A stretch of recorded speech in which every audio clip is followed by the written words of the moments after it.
Bueno, pues muy buenas tardes, hermanos. Es una alegría estar de nuevo con vosotros y es una alegría poder celebrar estas charlas cuaresmales, porque en los tiempos que corren que todo es tan complicado y que cualquier tipo de reunión, ¿verdad?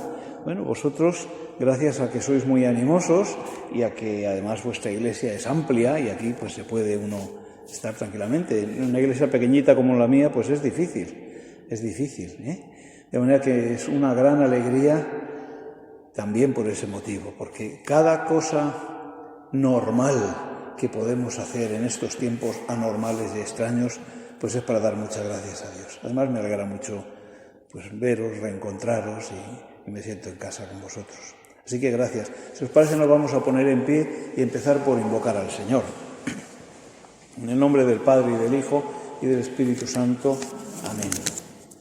Señor, derrama sobre nosotros tu Espíritu, ahora que al comienzo de la Cuaresma sentimos tu llamada urgente, a cobrar esperanza, a levantar ánimo, a volvernos hacia ti, a convertirnos a ti, a creer tu Evangelio. Señor, ayúdanos a que estos días de reflexión cuaresmal sean un eco de tu llamada y enciendan en nuestros corazones un fuego grande de amor a ti y de amor al prójimo, de ganas de ser fieles a ti y de servir a nuestros hermanos los hombres. Te lo pedimos por Jesucristo nuestro Señor. Amén. Invocamos a la Virgen nuestra Madre que nos ayude y acompañe. Dios te salve María, llena eres de gracia, el Señor es contigo.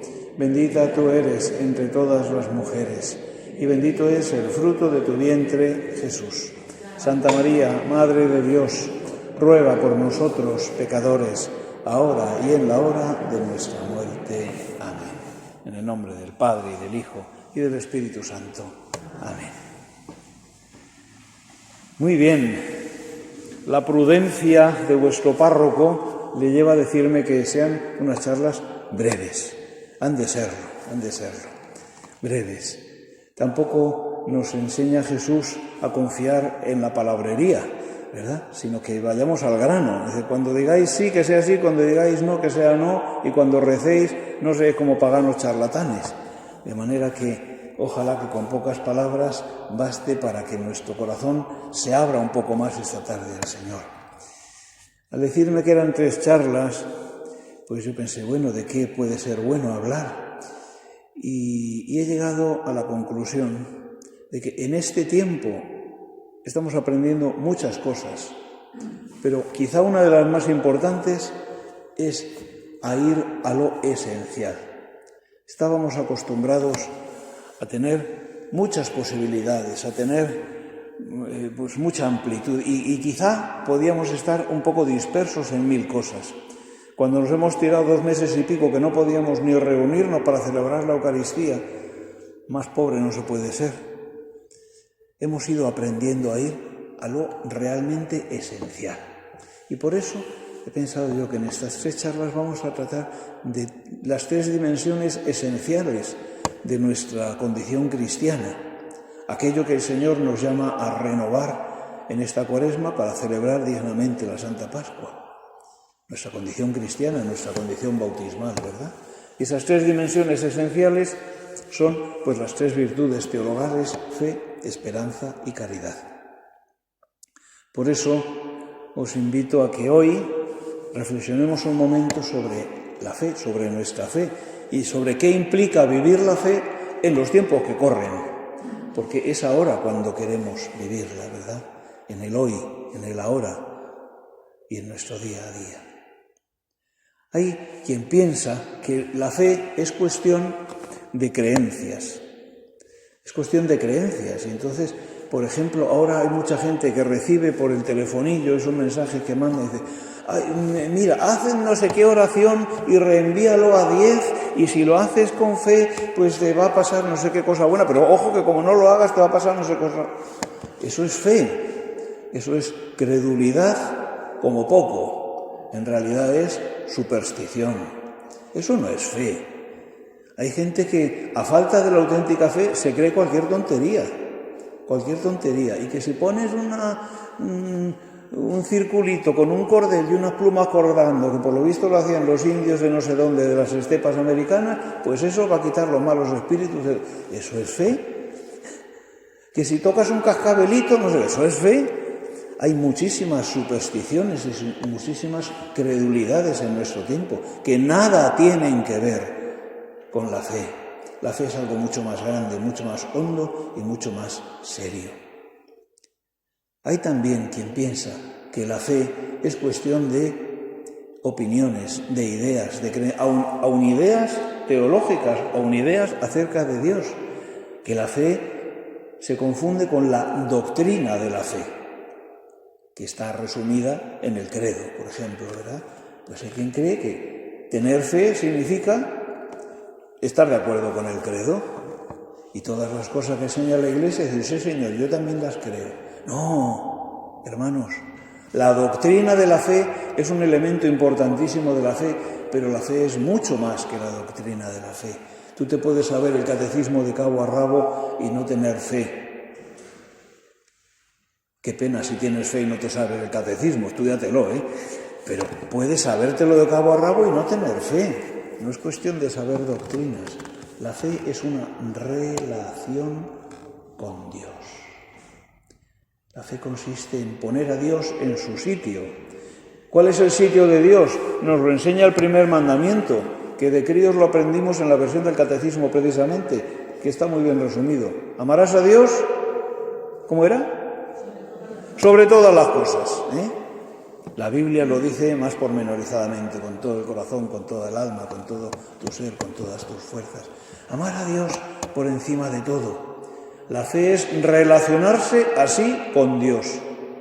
Tener fe es entrar en una relación de amor con Dios. Y por eso, como nos enseña Jesús, la fe en Dios es inseparable del servicio al hermano. Porque dice, el segundo mandamiento es semejante a este, ¿verdad? Amarás a tu prójimo como a ti mismo. Pero hoy nos fijamos en la fe. Es una manera de relacionarme con Dios, que como Dios es amor, Dios es Padre, Hijo y Espíritu Santo, Dios es familia, Dios es comunión, Dios es comunidad, Dios es relación. Como Dios es amor, a lo que nos llama es al amor. Y a tener una relación de amor con Él. Claro, esta es la fe, vivir en una relación de amor con Dios. Relación que se va construyendo a lo largo de la vida. Como todas las relaciones de amor se van construyendo, también se pueden deteriorar, ¿verdad? Se van construyendo y nuestra relación con Dios, nuestra fe en Dios, se va construyendo a lo largo de la vida. ¿Sabéis cómo? A través de las llamadas pruebas de la fe. La fe no es algo que poseemos pacíficamente. Yo soy creyente desde que tengo uso de razón, lo seré hasta que muera, si Dios quiere, con 120 años o cosas así, si no me lleva antes el bicho. Y la fe, pues ya está, la he tenido siempre, siempre la tendré y ya. No, en la fe se crece, en la fe se profundiza. La fe, como la vida, va dando muchas vueltas porque es la fe nuestra. Y la historia de las personas y aun de los pueblos y de la Iglesia, pues influye en nuestra manera de creer, en nuestra historia de fe. ¿Cómo va a ser igual tu fe cuando eras niño que cuando eras adolescente, que cuando llegaste a la edad de la adultez, que cuando te empezaron a salir los primeros achaques? ¿Cómo va a ser la misma fe? La fe es la misma, pero tu manera de creer no, porque tu vida no es la misma, son momentos distintos. Por eso hablamos de que también para los adultos es necesario reiniciarse en la fe, porque tuvimos una iniciación de niños, pero voy a vivir ya toda la vida de las rentas de lo que me dieron cuando tenía 7 años. ¿En qué aspecto de la vida hago eso? En ninguno. ¿Cómo lo voy a hacer en mi relación con Dios? Por eso la fe tiene que ir creciendo, se tiene que ir fortaleciendo, se tiene que ir profundizando, y en la tradición espiritual, especialmente en la tradición espiritual judía, rabínica, se habla de que esto se realiza por medio de las pruebas de la fe. Las pruebas de la fe. ¿Quién es la gran figura bíblica del creyente, la gran figura bíblica de la persona con fe? Pues es Abraham, ¿verdad? Abraham, a quien llamamos nuestro padre en la fe. ¿Vosotros tenéis a Abraham por una persona crédula y supersticiosa? Pues menudo era. ¿Vosotros tenéis a Abraham por una persona que se dedicaba a hacer estudios intelectuales metido en su gabinete? Que no, se pasó la vida caminando, era un hombre de la vida, de la calle, del desierto, claro, no, Abraham es un hombre que se siente llamado por Dios y responde a la llamada de Dios con fe. Entra en una relación de amor con Dios y esa relación se va fraguando a través de diversas pruebas. Y señalan nuestros hermanos mayores judíos, señalan hasta 10 pruebas en la vida de Abraham. 10 pruebas. Seguramente se fijan en 10 por aquello de los 10 mandamientos. En la primera prueba que tuvo que sufrir Abraham, pues el tener que salir de su casa y de su país, de la casa de su padre, a la tierra que yo te mostraré. ¿Y eso cuál es? Ya te lo mostraré. Pero hombre, con lo a gusto que estoy aquí, en mi casa, en mi familia, en mi país, con mis tradiciones, además era una familia con pudiente, con posibles, no necesitaba irse a ningún lado. ¿Y por qué me tengo yo que ir? Porque me lo pide Dios. ¿Pero a dónde? Ya te lo mostraré. ¿Esto no es una prueba tremenda? Como esta 10. Cuando por fin llega al país de Canaán y Dios le dice, pues esta tierra daré a ti y a tus descendientes, aquí seréis una nación, pues resulta que empieza una hambruna tremenda y tienen que huir a Egipto. Resulta que no llegó a tomar posesión de la tierra, al final se compró allí un terrenito y una cueva y allí le enterraron y él no llegó a poseer aquella tierra. Siglos faltaban para que la poseyeran sus sucesores. La prueba de que una vez que estás, que parece que se ha cumplido la promesa de Dios, te tienes que ir de aquí porque si te quedas aquí te mueres de hambre. Pues vaya con el don de Dios. Menuda prueba. La tercera, cuando llega a Egipto, el ambiente corrupto de Egipto que lleva a que el faraón le quite la mujer, que el faraón le quitó a Sara. Menuda prueba, menuda dificultad. Y luego la guerra contra los 4 reyes. Como resulta que Sara no le daba descendencia, otra prueba tremenda, ya la quinta, el tener que unirse a la esclava Agar porque de la esposa no tenía hijos. Y Dios le había dicho que tenía que ser padre de un pueblo, y pues menuda dificultad, menuda prueba.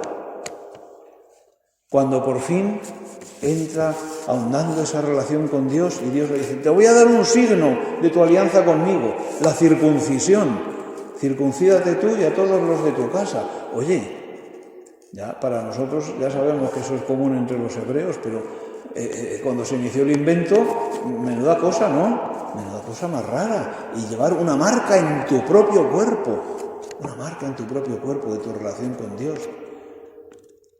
Pruebas y pruebas y más pruebas. La séptima, cuando después de volver de Egipto, el que le quitó a la mujer, a Sara, no fue el faraón, pero se lo quitó otro rey, Abimelech, y le quitó también a la mujer. Pero qué pruebas tremendas. Luego, cuando llegó un momento en que Agar le dio a luz un hijo y tuvo que desprenderse de Agar. Por fin había tenido un hijo y no pudo quedarse con la madre. Madre mía. Años más tarde, durísima la prueba de tener que desprenderse también de aquel hijo de Ismael, que es el antecedente de todos los pueblos árabes, ¿verdad? Y luego, por fin, cuando nace el hijo de la promesa, en una edad en la que ya era absurdo pensar en tener hijos, va Dios y le pide que se lo ofrezca en sacrificio, Isaac.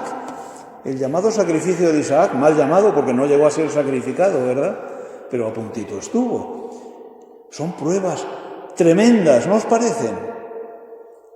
Y dice la Biblia que pasando por aquellas pruebas, Abraham creyó y le fue computado como justicia.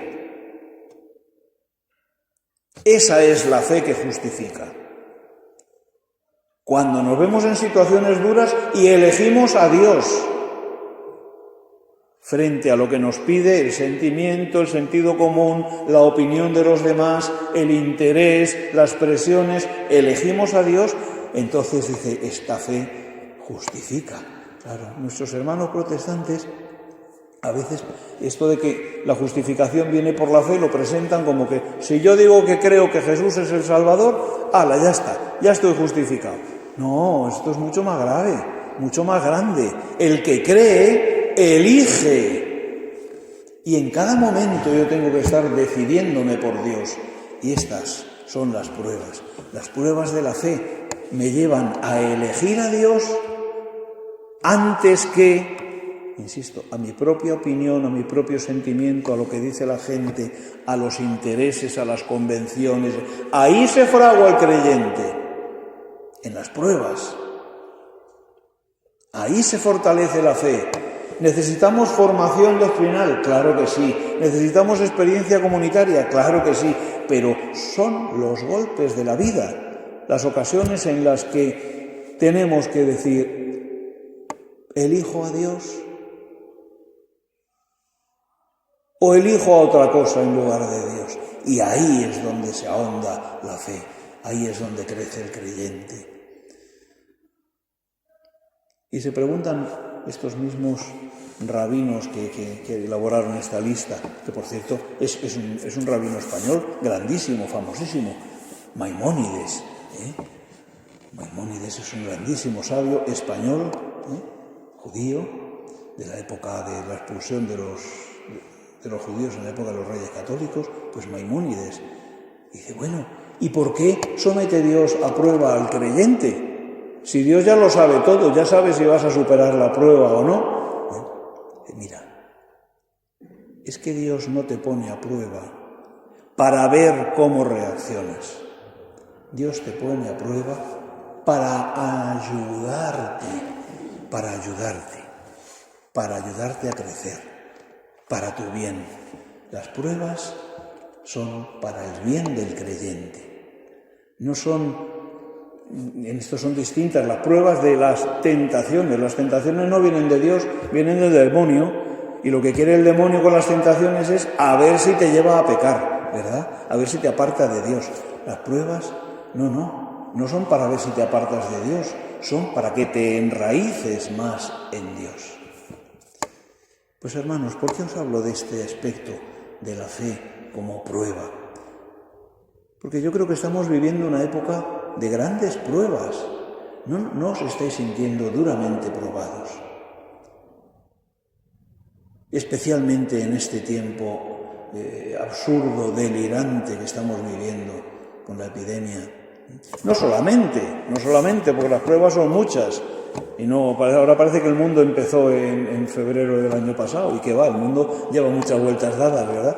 Pero es verdad que todo este tiempo que ya se nos hace tan largo, tan pesado, tan cansino, es una gran prueba. ¿O no lo es para vosotros? Yo creo que se está poniendo a prueba nuestra fe. Se está poniendo a prueba nuestra fe y tenemos que elegir a Dios. Porque hay muchas otras posibilidades que parecen más sensatas. Elegir a Dios y no dejarnos llevar por el miedo. Elegir a Dios y no encerrarnos en nosotros mismos. ¡Ay, qué me va a pasar, qué me va a pasar, qué me va a pasar! ¿Sabes lo que te va a pasar? Que te vas a enfermar y te vas a morir. Hermano, hermana mía, eso es lo que te va a pasar. Y si no es ahora del bicho este, pues será más tarde de otra cosa. Si nos va a pasar a todos, pues claro que nos vamos a enfermar y no vamos a morir. ¿Es que alguien piensa que se va a quedar aquí como simiente? ¿Sabéis la cantidad de enfermedades de las que es mucho más probable que nos vayamos a morir? La cantidad de motivos de muerte, por no hablar de accidentes, pero por hablar solo de enfermedades. Son muchísimas las cosas que tienen más peligro para cualquiera de nosotros. Lo que pasa es que estamos obsesionados con esta. ¡Ay, que me lo voy a coger, que me lo voy a coger! Deja de pensar tanto en ti. Cuando miras a Dios, cuando eres una persona de fe, dejas de estar obsesionado contigo mismo. Ahora mismo llevamos todos una catequesis preciosa en la cara. La dichosa mascarilla que estamos todos, yo no estoy hasta el último pelo porque ya no tengo ni pelos, pero los que tenéis pelos estaréis hasta el último de ellos. La dichosa mascarilla es también una catequesis, porque sabemos que al ponértela no te proteges a ti mismo, proteges a los demás. Si tú estuvieras infectado sin saberlo, con la mascarilla, es menos probable que contagies a otros, ¿verdad? ¿Qué catequesis tan maravillosa nos está dando? Que no te la pones para protegerte tú, sino para protegerme a mí. Y yo no me la pongo para protegerme a mí, sino para protegerte a ti. ¡Qué maravilla! ¡Qué maravilla! Hermanos, yo veo todos los días gente que ha perdido la alegría, gente que no se atreve ni a salir a dar un paseo, gente que no quiere juntarse con nadie, si se cruzan con alguien hacen como que no te conocen. Oye, naturalmente que hemos de observar las medidas de prudencia sanitaria que se nos recomiendan y además hemos de ser buenos ciudadanos y por lo tanto observar las normas que razonablemente nos ponen las autoridades. Claro que sí, no seré yo el que diga ni media palabra en contra de eso, hay que hacerlo. Pero ¿quién ha dicho que tienes que vivir encerrado en una torre de marfil? ¿Quién ha dicho que has de vivir con tristeza, con miedo, con angustia? ¿Quién ha dicho que no puedes hablar con los demás a 1,5 metros o 2 metros de distancia? ¿Quién ha dicho que tienes que obsesionarte? ¿Sabes quién lo dice? Quien te quiere manipular, quien te quiere controlar, quien te quiere robar la libertad y, entre otras cosas, quien quiere apagar tu fe. Nos están intentando obsesionar para que seamos como una gran manada de borregos y nosotros somos hombres libres, como Abraham. ¿Por qué? Porque tenemos una relación tú a tú con Dios y solo a Él le dejamos que nos marque el camino de la vida, a la tierra que yo te mostraré. Sal de tu casa y vete a la tierra que yo te mostraré. Creer es caminar guiado por Dios. No dejemos que al final guíen nuestro camino o hasta lo paralicen otras voces, otros poderes, porque esos son ídolos. Eso no es Dios. Estaríamos no aprovechando la prueba para crecer en la fe, sino tirando la toalla, dejándonos arrastrar por la corriente. Por eso, hermanos, cada vez que me encuentro con un creyente de aquí, de nuestras parroquias, nos conocemos todos ya, gracias a Dios, somos una gran familia. Cada vez que me encuentro con alguien con cara lánguida, con cara triste, pues me da una pena. Y no porque yo no tenga también la misma tentación de languidecer y de entristecerme y de... Claro, estamos viviendo unas situaciones muy duras, pero Dios nos está llamando, nos está guiando, nos está impulsando. El mismo Dios que dice aquello de mirad que hago todas las cosas nuevas, es Dios que está siempre creando, Dios que nunca abandona a su pueblo, Dios que se sirve de la felicidad y de la fiesta y de la alegría, pero se sirve también del llanto, del duelo y de la lágrima. Dios se sirve de todo para el bien de los creyentes. Como dice San Pablo, todo se confabula para el bien de los que aman al Señor. Pues, hermanos, que esta Cuaresma sea para ahondar y agrandar nuestra fe, nuestro amor por Dios por encima de todo. Que esta Cuaresma nos saque de nosotros mismos, de ese pequeño caparazón en el que nos hemos metido como una tortuga. Porque Dios no nos quiere encerrados y Dios no nos ha pensado aislados, sino que Dios, que es comunión, que es familia, que es Padre, Hijo y Espíritu Santo, nos ha pensado familia, comunión, iglesia, también a nosotros. Y eso nada tiene que ver con que tengamos cuidadito con los contagios y con no hacer lavarse las manos, usar el gel, pues claro que sí. ¿Y eso qué? ¿Y eso en qué nos dificulta vivir con entusiasmo, con alegría, con generosidad, con grandeza de corazón nuestra fe? Nos tenemos que preguntar, por las formas de ser creyente en este tiempo. Pero desde luego, siempre y ahora más, ser creyente es ser distinto. Si nos comportamos como todos, si pensamos como todos, si actuamos como todos, si sentimos como todos, somos borregos. Vamos donde nos lleva la corriente y nosotros tenemos que ir donde nos lleva Jesucristo, a la tierra que yo os mostraré.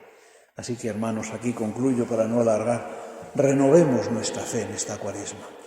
Dejemos que el Señor nos llene de entusiasmo, de confianza, que nos quite el miedo. Que nos vamos a morir, que sí, que nos vamos a morir antes o después. Pero estamos en las manos de Dios. Lo importante no es cuándo me muero, sino qué estoy haciendo con mi vida. Lo importante no es estar aquí mucho más o mucho menos. Lo importante es seguir a Jesucristo. Jesucristo estuvo, dicen que 33 años. ¿Pero qué 33 años? Unirnos a Él, vivir con Él, ser como Él, participar de Él. Esto es lo importante y lo que hace nuestra vida grande. ¿Cuántos santos a lo largo de la historia, en las grandes epidemias de la historia, cuántos testimonios de santos que han muerto por ayudar en las grandes pestes, en las grandes cóleras? ¿Claro? Si alguien sale de aquí con la idea de que le he invitado a ser imprudente, no ha entendido nada y yo me iré triste. Pero si alguien sale de aquí cobrando un poco más de ánimo para vivir con gallardía, con alegría y repartiendo ánimo y esperanza a su alrededor y tendiendo la mano al que lo necesite, metafóricamente, para ayudar, digo, no para el que salga así, pues habrá recibido el mensaje. Muchas gracias. Pidamos al Señor que nos ayude a ahondar en la fe. Nos ponemos en pie. Gloria al Padre, y al Hijo, y al Espíritu Santo. Pues muchas gracias a todos y mucho ánimo. Buenas tardes.